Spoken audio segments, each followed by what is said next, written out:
Boa tarde, pessoal. Primeiro eu peço desculpas pelo...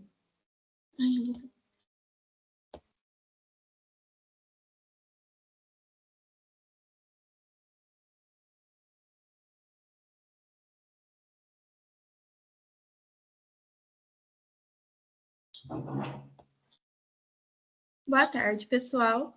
Hoje nós estaremos mais uma vez trabalhando, o direito do trabalho.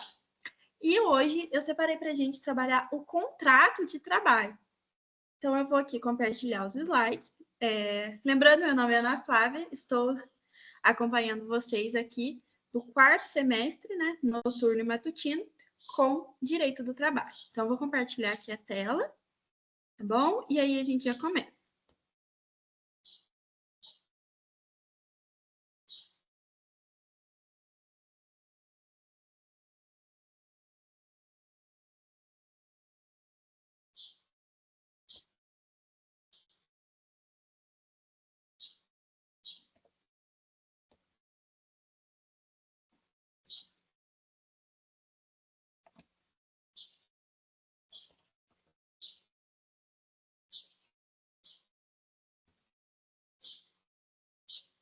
Então, vamos lá. Contrato de trabalho. Qual que é o conceito? É um instrumento jurídico pelo qual se une empregado e empregador, né? Lembrando que o empregado tem que ter os 5 requisitos da CLT, senão ele é apenas trabalhador, né? Conteúdo da aula passada.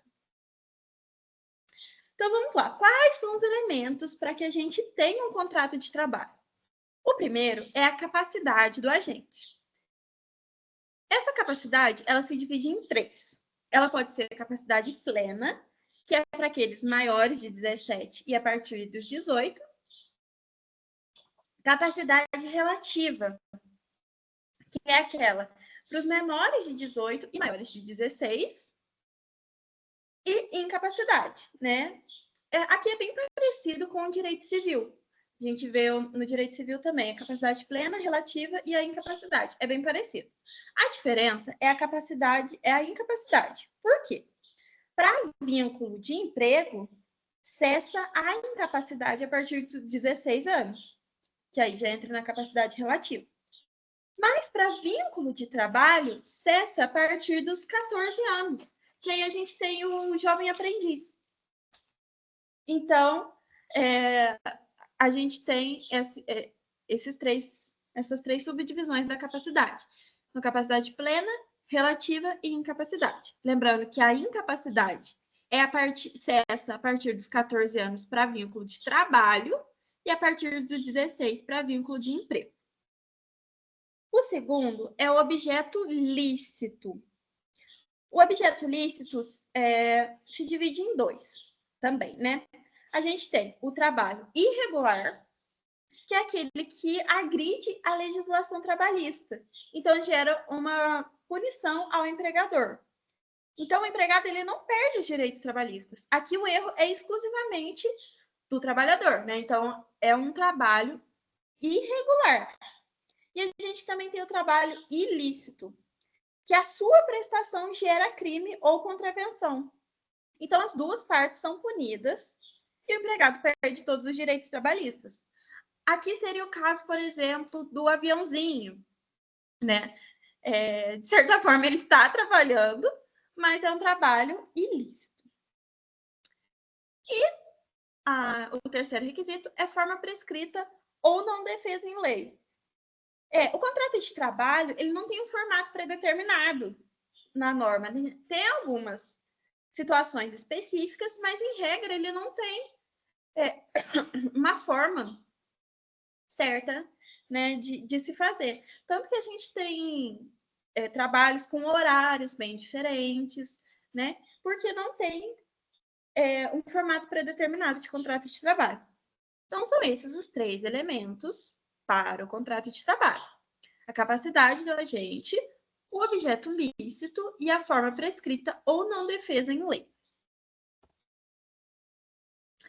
Depois a gente vai... tem aqui um ponto que eu nem coloquei no slide, mas vou falar aqui para vocês. São as formas de contrato de trabalho. O contrato de trabalho ele é muito amplo. Como eu disse para vocês, né? temos vários tipos de contratos. E o contrato de trabalho, ele pode ser expresso ou tácito, escrito ou verbal, e por prazo indeterminado, determinado e intermitente. Qual que é o clássico, né? Prazo indeterminado. Você pega, contrata uma pessoa, assina a carteira dela, e ela fica ali para você até, né, ter algum intercalço e acabar essa prestação de serviço. Né? Prazo determinado, alguns são os famosos contratos, né? A gente chama de contratos de trabalho, mas todos são contratos de trabalho. Só que esse a gente chama popularmente de contrato de trabalho, que a gente contrata a pessoa por um certo período. Só que o contrato por tempo determinado, ele tem algumas restrições. Por exemplo, atualmente, eu trabalho como escrevente no cartório de protestos. E, a princípio, o meu contrato seria por prazo determinado, porque eu estou só cumprindo licença maternidade de uma pessoa. Só que a função de escrevente, ela não comporta esse prazo determinado. Então, eu tive que ser contratado por prazo indeterminado, e aí foi bom, né? Porque eu ganhei todos os direitos trabalhistas, que também a gente vai ver mais para frente. Talvez na próxima aula a gente fale um pouco sobre os direitos trabalhistas. E aí a gente tem uma peculiaridade, que é o contrato intermitente. Esse contrato intermitente, ele gera muitas críticas, né? E ele é bem particular mesmo. Onde que ele está previsto? No artigo 443, parágrafo 3º da CLT. E a principal característica é a possibilidade de suspensão da prestação de serviço por tempo indeterminado. Então, você contrata uma pessoa e aí o contrato dela é suspenso. A gente também vai ver as formas, né, de suspensão, de interrupção, hoje ainda, mas o contrato ele fica suspenso por prazo indeterminado. E aí a gente depois vai ver as críticas desse contrato, né? Mas primeiro vamos ver as características, vamos estudar ele primeiro para depois a gente criticar com propriedade, né? O contrato por prazo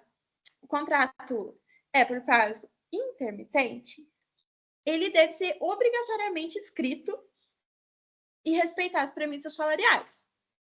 Então, o primeiro ponto super importante é ele ser escrito. Segundo, né, a convocação. Como que acontece a convocação? Tem 3 requisitos. O primeiro, pode ser utilizado de qualquer meio. Então, eu posso chamar pessoalmente? Posso. Eu posso mandar um WhatsApp? Posso. Posso mandar um e-mail? Posso mandar uma carta? Posso. Pode ser por qualquer meio.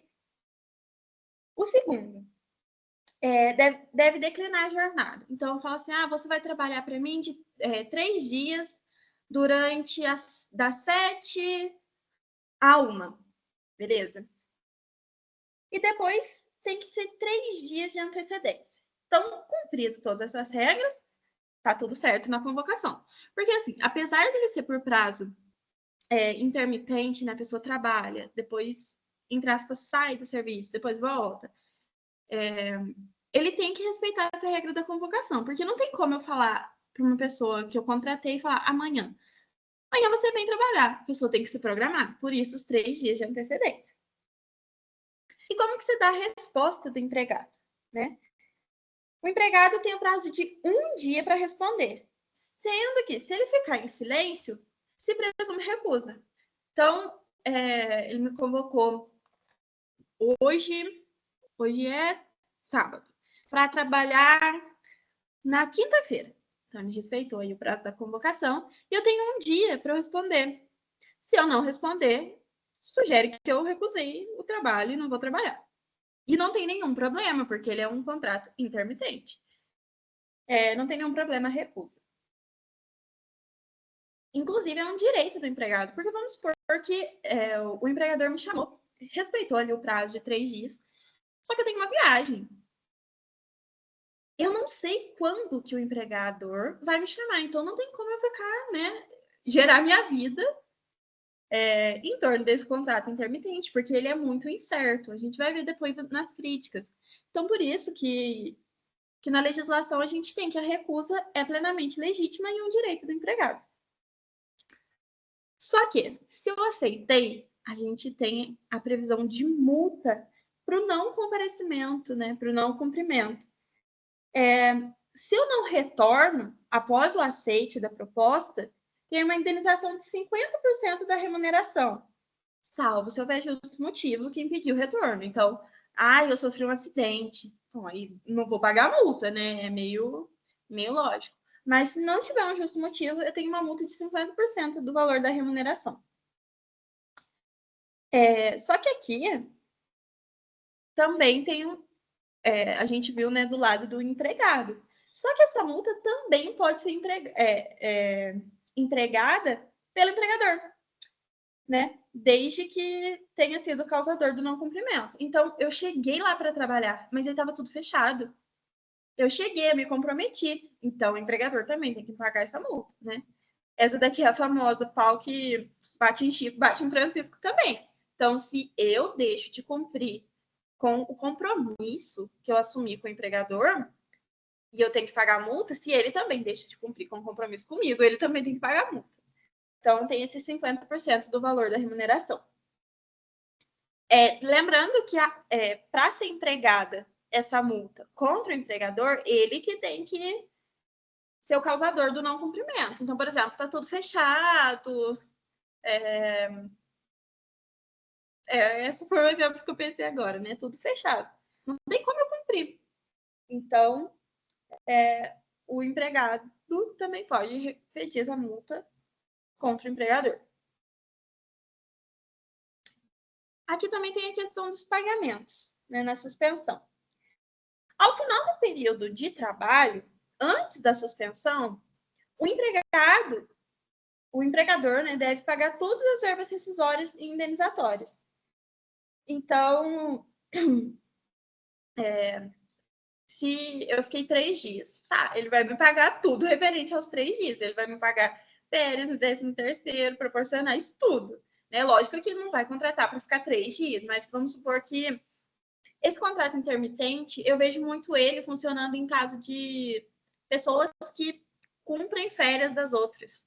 Então, cobrem, né, férias das outras. Então, ao final, né, de um mês trabalhado, o empregado recebe todas as verbas rescisórias e indenizatórias, que a gente também vai ver mais para frente as verbas rescisórias. E uma coisa importante, em caso de pagamento, deve ser discricionado num documento. Porque eu posso, né, lógico que a gente sempre conta com a boa-fé das pessoas.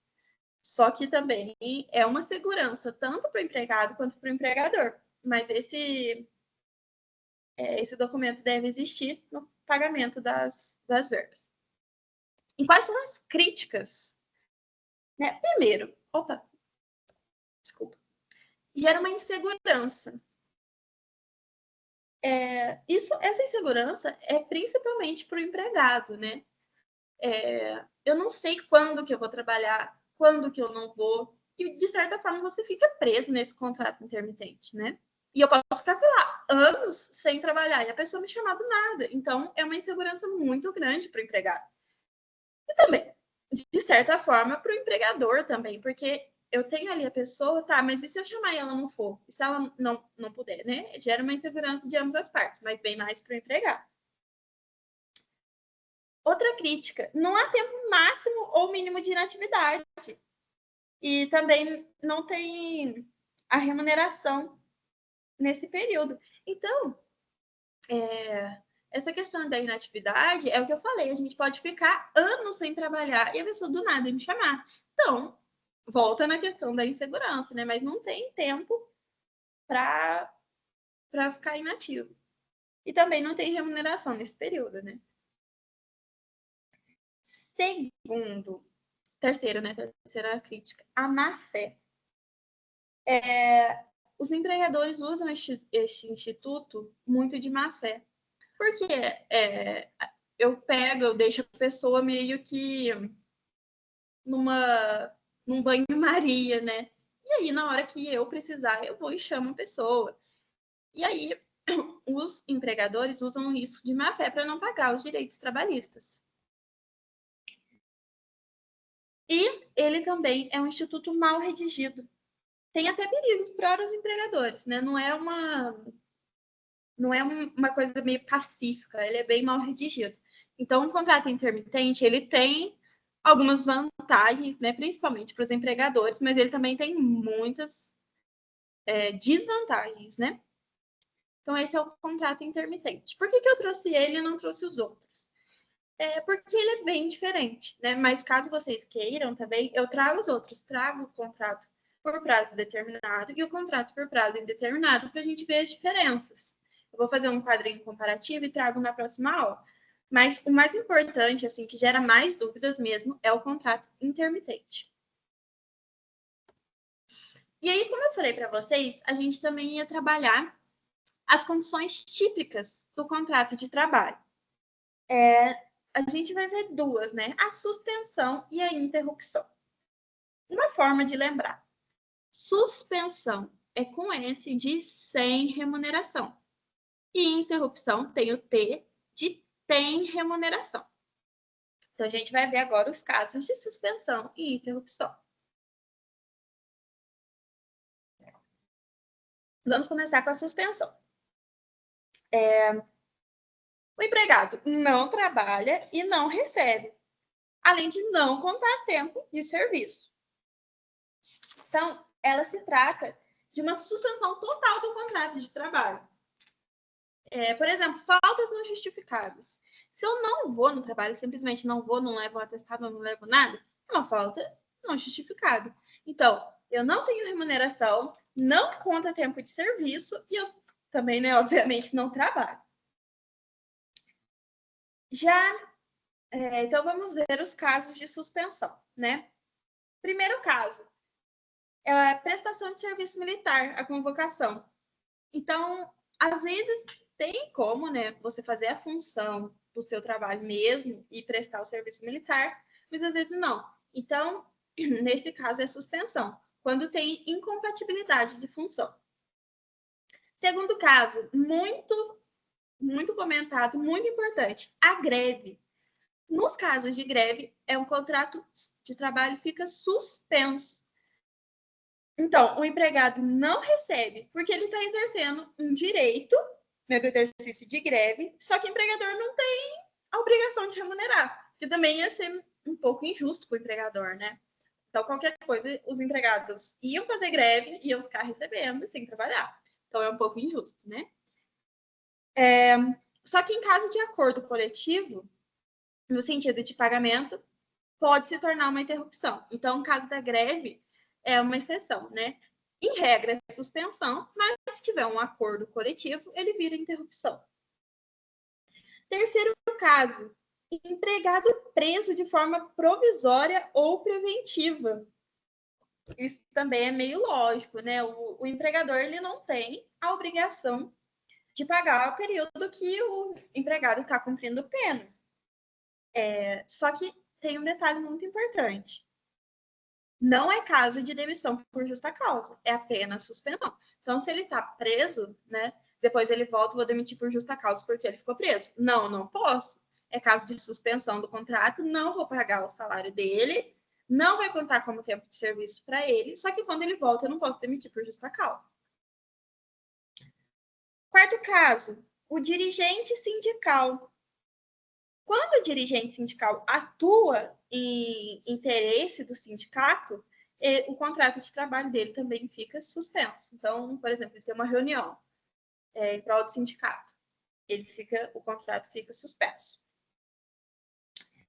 E o último caso é a suspensão disciplinar, que é o caso, né, que o empregado é punido. Então, não fazia sentido ele ser punido, né? Ele cometeu uma falta ali no trabalho, ser punido, ficar em casa e ainda receber. Não é lógico também, né? Então, são esses os 5 casos de suspensão. Prestação de serviço militar, greve, que pode ser interrupção, empregado preso, de forma provisória ou preventiva, dirigente sindical e a suspensão disciplinar. Então, esses casos não tem remuneração, não conta tempo de serviço. E a interrupção? A interrupção, ela ocorre quando para a prestação de serviço, mas o empregado recebe também, conta como tempo de serviço.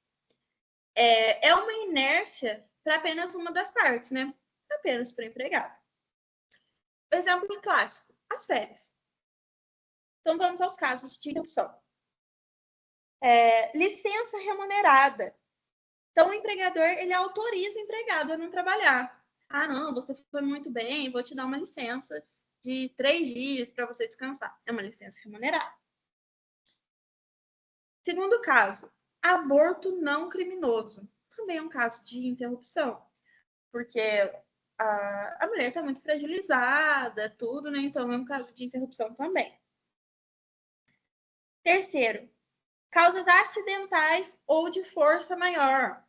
Então, aqui entra, né, o caso do empregado com acidentado, né? O empregado passou mal, ou de força maior também. Nossa, tá caindo um mundo, tá caindo uma tempestade, igual o caso do Rio Grande do Sul, né? Como que os empregados iam trabalhar naquela chuva, né? Não tinha como sair de casa. Então, esses são os casos de interrupção. Faltas justificadas. O empregado não presta serviço, mas também não tem desconto. Então, por exemplo, eu fui ao médico, peguei um atestado. Então, é um caso de falta justificada.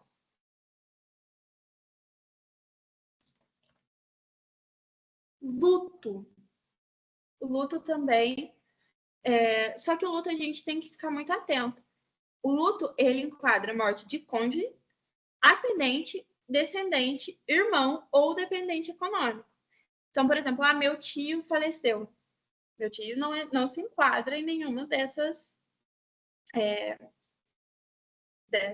hipóteses, em regra, né?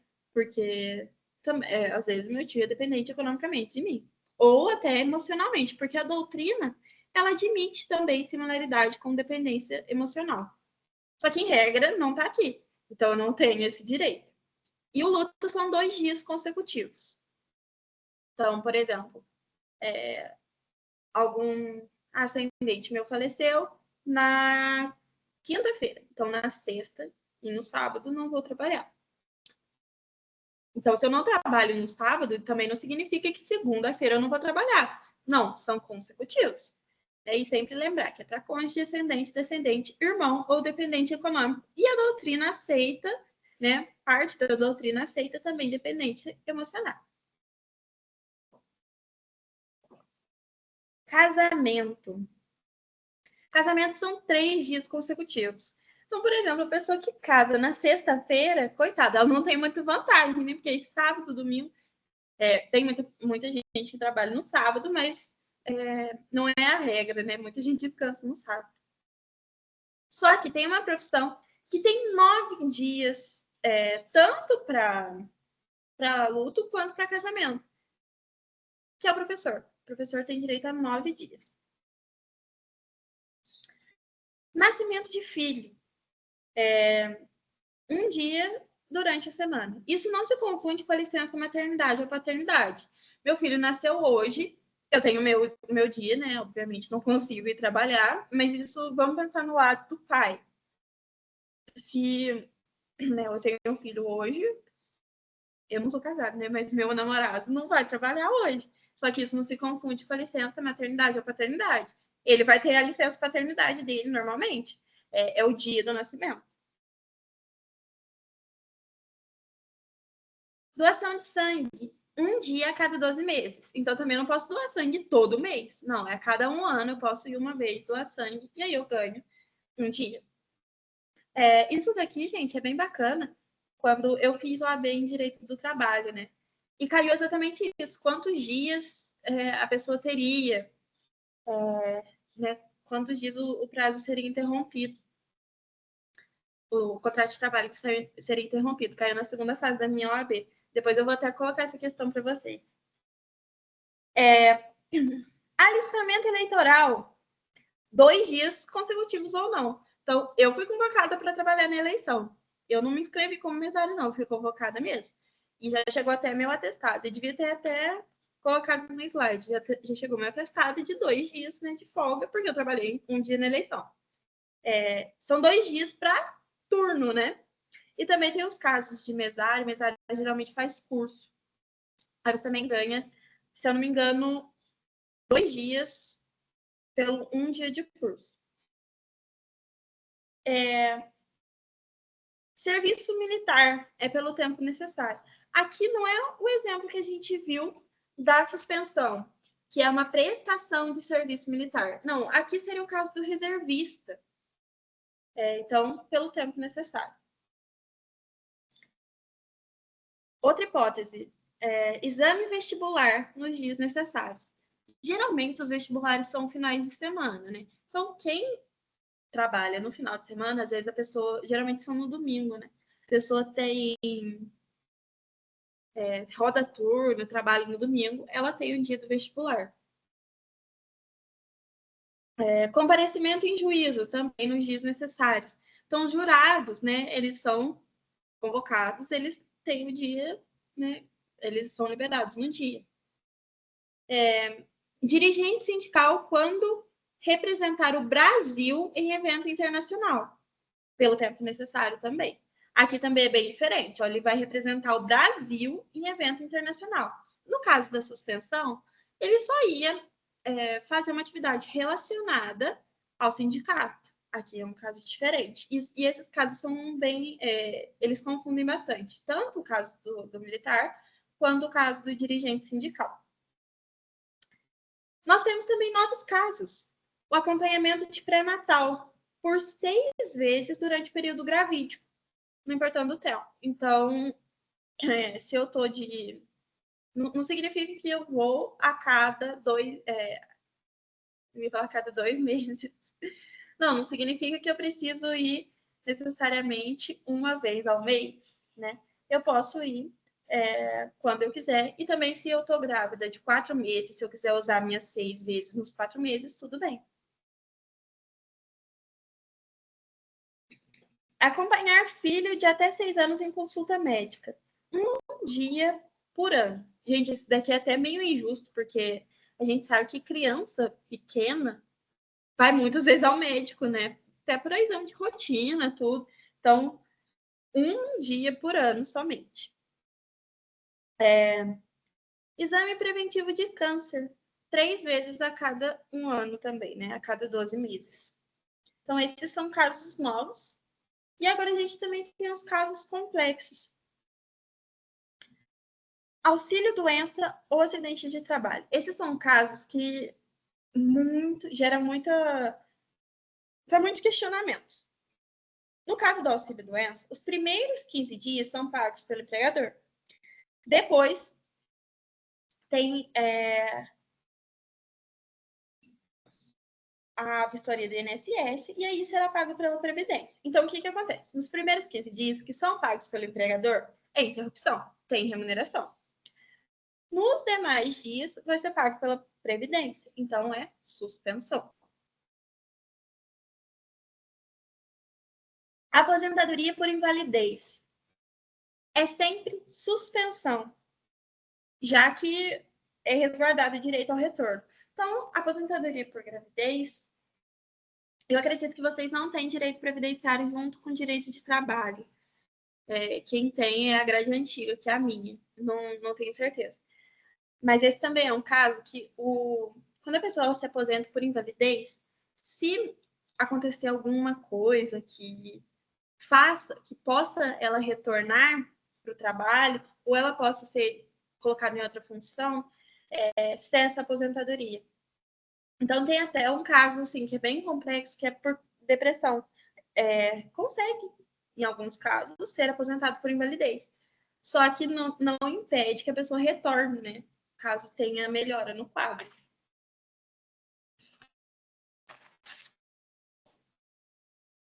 E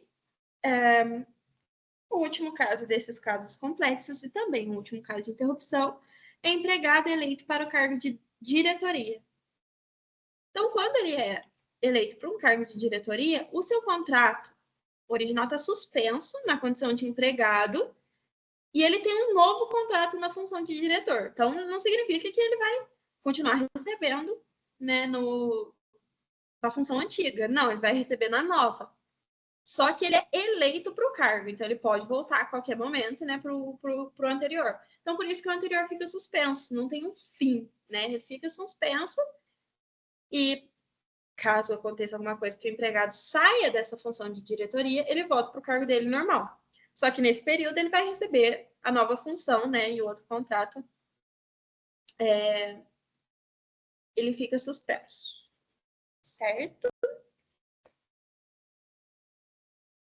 Bom, esses foram os temas que a gente tratou hoje. Tratamos de contrato de trabalho. Não é algo muito complexo, porque eu acredito que todo mundo tenha uma experiência, né, de um contrato de trabalho, mesmo que seja um estagiário, mesmo que seja um jovem aprendiz, a gente, de certa forma, conhece um pouco do contrato de trabalho. A gente trabalhou também um contrato intermitente, que ele é bem complexo, ele deve gerar uma atenção maior, e vimos os casos de suspensão e interrupção. Caso vocês queiram, eu trago também o contrato por prazo determinado e indeterminado, um quadro comparativo para a gente falar rapidinho. E depois, na próxima aula, também a gente vai falar de extinção desse contrato de trabalho, certo? Então, muito obrigada. Espero vocês na próxima aula. Um abraço.